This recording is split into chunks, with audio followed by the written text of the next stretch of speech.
last, Durdarshi reached the court of King Jewelplume of Jambudweep with the minister Chakravaka of the kingdom of Karpuradweepa. The wise vulture had already told his king about what to expect and what to do when the representative from Karpuradweepa came.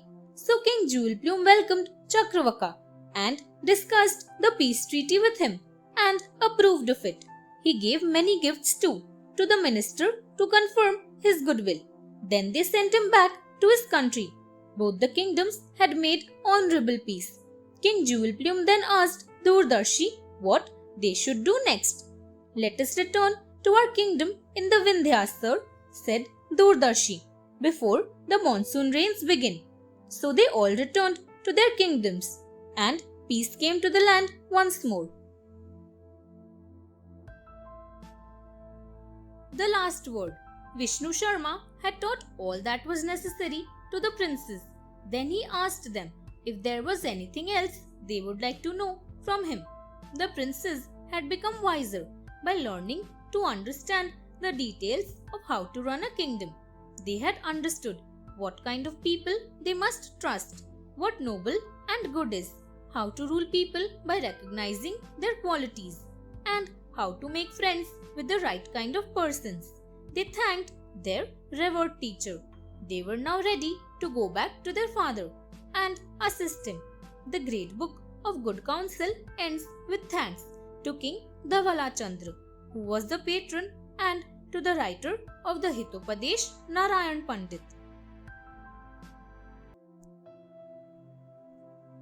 The betrayal. King Jewelplume finally realized that his minister was wise and he should have listened to his counsel earlier.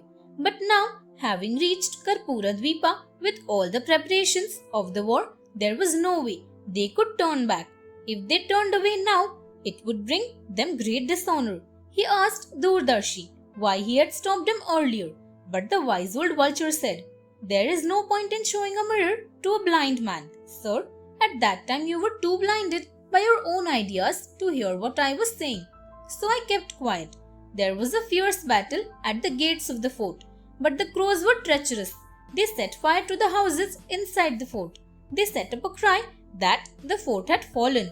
The army of the water birds withdrew to the lake." The end of the war.